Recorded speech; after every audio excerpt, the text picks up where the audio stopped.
বাংলাদেশে জামাতে ইসলামী, বাংলাদেশে জামাতে ইসলামী, বাংলাদেশে জামাতে ইসলামী, বাংলাদেশে জামাতে ইসলামী।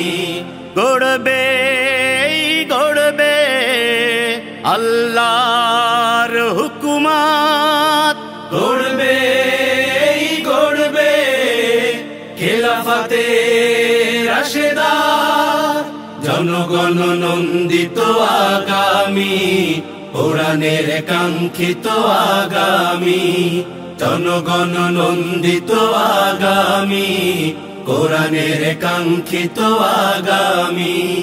বাংলাদেশে জামাতে ইসলামী, বাংলাদেশে জামাতে ইসলামী।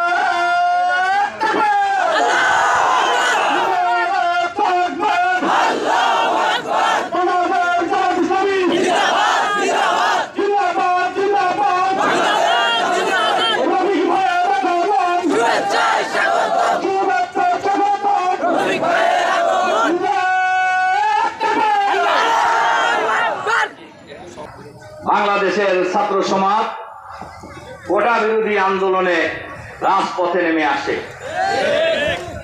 কোটা বিরোধী আন্দোলন কেন হয়েছিল জানেন আপনারা? 5% মানুষের জন্য, 5% মানুষের জন্য সরকারি চাকরি ছিল হলো 56 ভাগ, আর 95 ভাগ মানুষের জন্য সরকারি চাকরি ছিল হলো 44 ভাগ।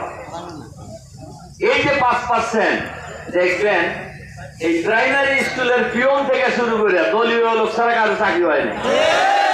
পিয়নের কনস্টেবল থেকে শুরু করে সচিবালয়ের বড় কর্মকর্তা পর্যন্ত দলীয় লোক ছাড়া চাকরি হয় নাই। এই দলীয় লোকদেরকে নিয়োগ দেওয়ার জন্যই এই কোটা সিস্টেম তারা করছিল। এই কোটার বিরুদ্ধে বাংলাদেশের ছাত্র সমাজ তাদের অধিকার আদায়ের জন্য রাজপথে নেমে আসে এবং ছাত্রদের মিছিলে পাখির মতো গুলি করে হাজার হাজার তরুণকে হত্যা করা হয়েছে, গণহত্যা করা হয়েছে।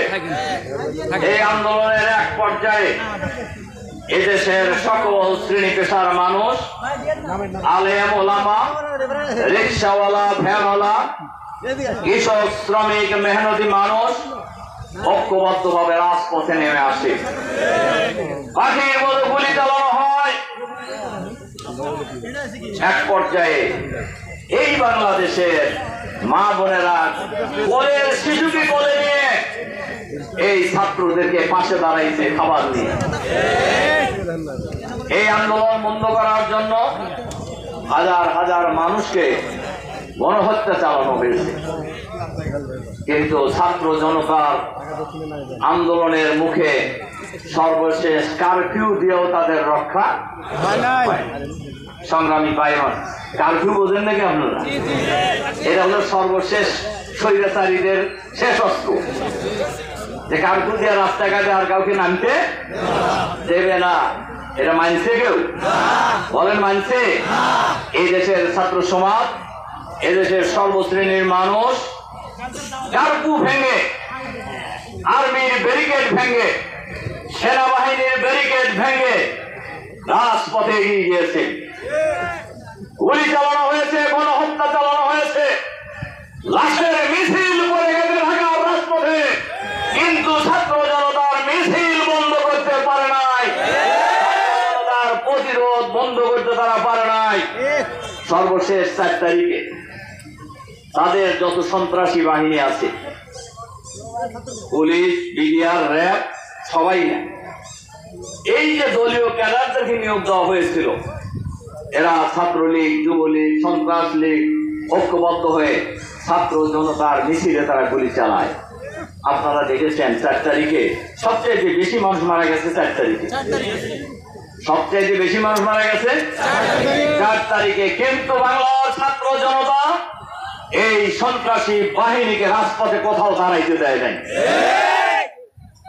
5 তারিখেই ছিল হলো গণভবন ঘেরাও কর্মসূচি। গণভবন তো বোঝেন সবাই, এখানে প্রধানমন্ত্রীর বাসা, তার বাপের না, সরকারি, আমার আপনার পয়সা দিয়ে কেনা ওই গণভবন।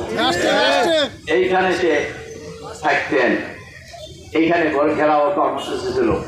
ছাত্র জনতার মিছিল যখন, লক্ষ লক্ষ জনতা যখন ঢাকার রাজপথের চতুর্দিক থেকে গণভবনের দিকে অগ্রসর হচ্ছিলেন, তখনই তিনি গণভবন থেকে পালিয়ে গিয়েছেন।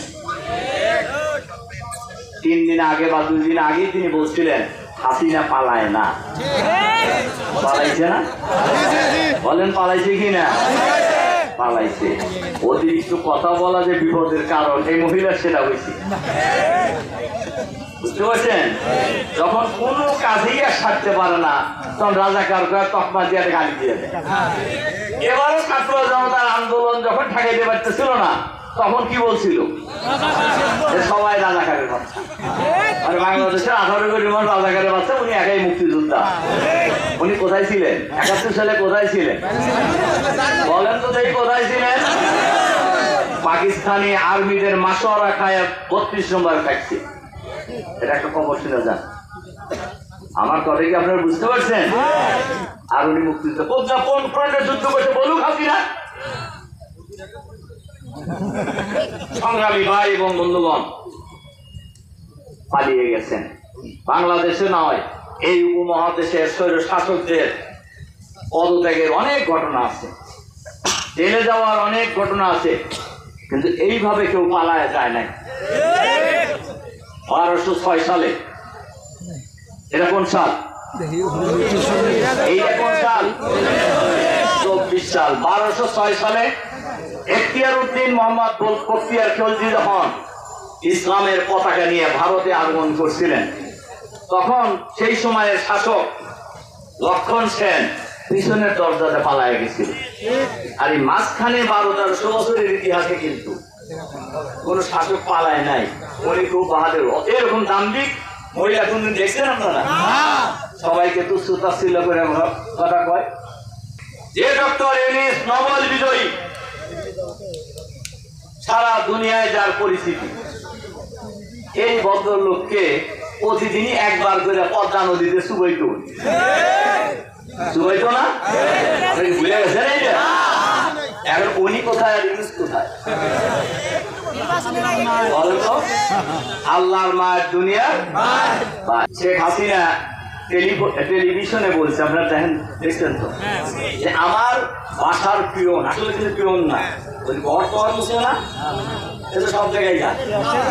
এই ঘর মশার লোক, আসলে কাজের লোক হিসেবে তাকে নোয়াখালী থেকে আনা হয়েছিল। উনি বলছেন যে আমার বাসার পিয়ন ও 400 কোটি টাকার মালিক, হেলিকপ্টার ছাড়া চলে না। দেখছেন?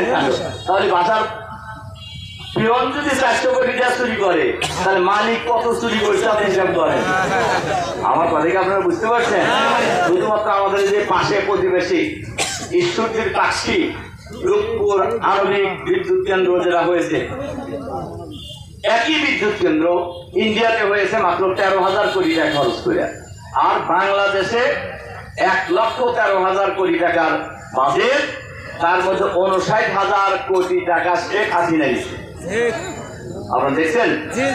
কোন ব্যাংকে রাখছে সেটাও খবর হয়ে গেছে। তাহলে কি রকম চোরের চোর বলেন? মানে গোটা দেশটাকে বাপদাদা তালুক মনে করে লুটপাট করছে। শুধু শেখ হাসিনা নয়, শেখ হাসিনার আশেপাশে যারা আছে, আতি নেতা পাতি নেতা, সবাই এই লুটপাট করেছে সারা দেশে। থেকে শুরু করে সকলের কাছ থেকে চাঁদাবাজি করে তারা লুটপাট করেছে। বাংলাদেশকে আমরা আগামী দিনে চাঁদাবাজ মুক্ত, সন্ত্রাস মুক্ত, দুর্নীতি মুক্ত বাংলাদেশের উপরে